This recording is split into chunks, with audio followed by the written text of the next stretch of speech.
He doesn't flinch when he sees couples holding hands. He doesn't sneer at weddings. He doesn't roll his eyes at the word love. He's not bitter. He's not angry. He's not closed off. The truth is simpler. He just values something more now. Something that cost him years to discover.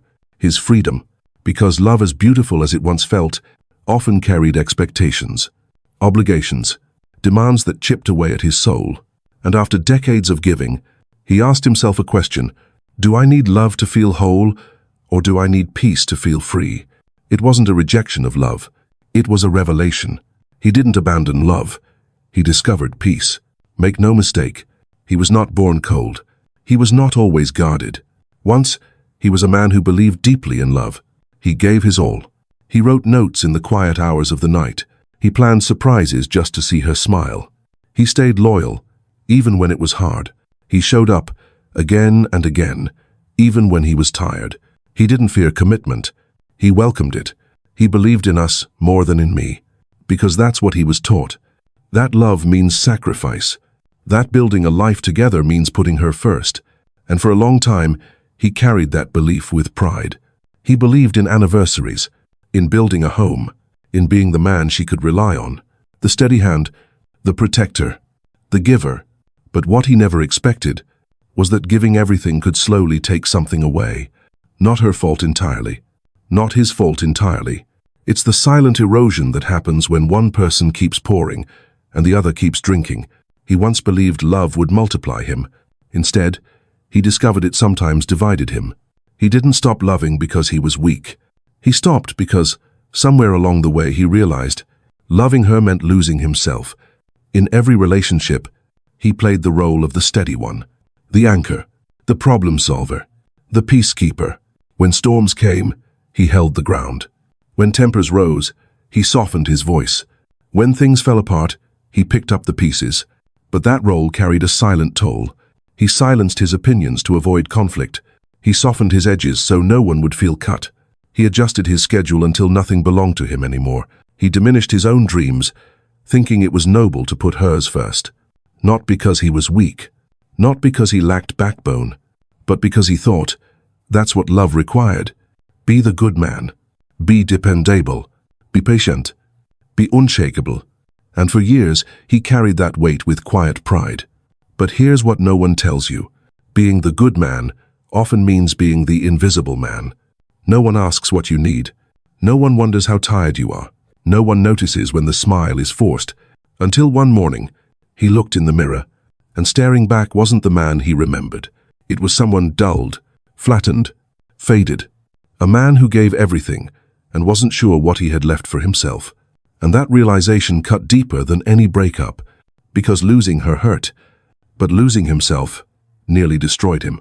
When the last relationship ended, he didn't rush to fill the silence. Nor dating apps, nor late-night texts, no desperate search for the next someone. Instead, he got quiet. He got still. He got curious. Curious about himself, about the patterns he had repeated, about why love always seemed to leave him drained. For the first time in decades, his days were his. His mornings were not arguments. His evenings were not apologies. His nights were not spent wondering why he wasn't enough. And in that space, something unexpected appeared. It wasn't loneliness. It wasn't bitterness. It was relief. Relief to wake up without tension. Relief to make choices without negotiation. Relief to breathe without waiting for the next storm. What he discovered was simple. He wasn't lacking love. He was lacking freedom. Freedom to walk outside without reporting where he was going. Freedom to read a book without interruption. Freedom to sit in silence and call it peace, not punishment. And the more he tasted that freedom, the more he realized it was the one thing he had always been missing. Love had given him moments, but freedom gave him himself. And he liked how that felt. The moment a man chooses solitude, society begins to whisper. He must have been hurt. He's afraid of commitment. He's too picky. He hates women. He just gave up. But none of these labels fit. He is not hiding. He is not bitter. He is not broken. He's simply clear. Clear that peace is more sustainable than passion. Clear that solitude isn't punishment, it's power. Clear that giving himself away in the name of love was not noble, it was destructive. But clarity makes people uncomfortable. Because society loves a man who sacrifices. Society praises a man who works, provides, and bleeds for others.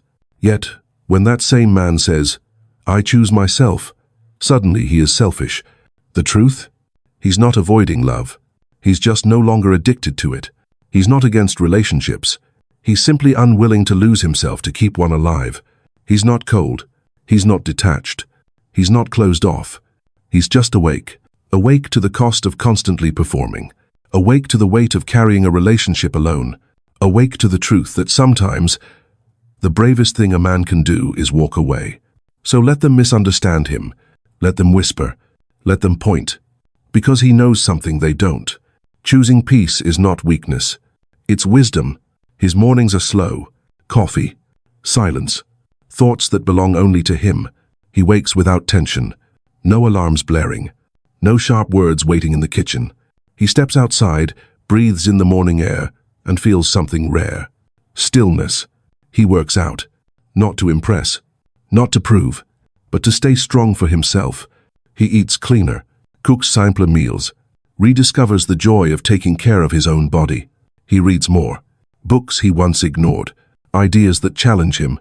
Stories that make him laugh. And when he speaks with people, it's not out of obligation. It's not small talk to fill the silence. It's conversation that energizes him, not drains him. No one checks his phone. No one questions his tone. No one waits for him to apologize for simply being himself. For the first time in decades, he feels anchored. Not in someone else, but in his own skin. He is not chasing butterflies anymore. He is cultivating roots. Roots in his health. Roots in his passions. Roots in his faith. Roots in his freedom. And from those roots, something surprising has grown. Not loneliness, not emptiness, but strength. He hasn't sworn off love. He hasn't closed his heart. He hasn't built walls so high that no one can enter. But if love returns, it must meet him here. Not in his brokenness. Not in his emptiness. Not in his need. It must meet him in his wholeness, in his clarity, in his freedom. Because he is no longer a man who will trade peace for passion. No longer a man who will hand over his freedom to earn affection. No longer a man who will shrink himself to keep someone else comfortable. If love comes again, it must be love that breathes. No suffocatus. Love that respects, not controls. Love that nurtures, not consumes. And he will not chase it. He will not beg for it. He will not lose sleep wondering why it hasn't arrived yet. If it comes, it comes. If it doesn't, he is still whole. Because his worth is no longer tied to who loves him. His dignity is no longer dependent on whether someone stays. His value is no longer measured by how much he gives away. If love dares to enter his life again, it must walk beside him, not ahead of him, not above him, not beneath him, beside him, or not at all. There's a difference most men don't see until it's too late. To love love is to welcome it when it comes, to enjoy its warmth, to honor its beauty, but also to release it when it no longer serves. To need love is something else entirely. It's hunger, it's desperation, it's bargaining with yourself just to keep someone by your side. Needing love turns a man into a shadow. He stays when he should walk away. He begs when he should stand tall. He accepts disrespect just to avoid an empty bed. But loving love is freedom. It's saying, I can share my life with you, but I can live without you too. It's not arrogance. It's balance. He can still feel the spark, still hold a hand, still whisper promises, but he does it from strength, not fear, because he knows he doesn't need love to survive. He chooses love if it aligns with peace. That's the difference between a younger man and a seasoned man. A younger man thinks love is oxygen. An older man knows peace is. Love is a gift, but freedom is the foundation. Without freedom, love suffocates. With freedom, love can finally breathe. Brothers, he doesn't hate love. He doesn't mock it. He doesn't deny its beauty. But he has lived long enough to know love is not everything. Peace is. Freedom is. Self-respect is. After 50, 60, 70 years of storms, sacrifices, betrayals, he no longer measures life by who walks beside him. He measures it by how deeply he breathes in the morning, by how steady his spirit feels at night, by how little he has to explain, to defend, to justify his existence. This is not loneliness. This is not retreat. This is not bitterness. This is liberation. The kind of liberation only a man who has given too much can ever truly understand. So if you've chosen this path, be proud. If you're still searching, remember peace is always an option. And if the world misunderstands you, let it, because you know the truth. Choosing freedom doesn't mean rejecting love. It means you finally love yourself enough not to trade peace for chaos. So stand tall, speak your story, live your freedom. And when history asks what became of the men who stopped chasing love, let the answer be clear. They didn't hate love, they just loved their freedom more.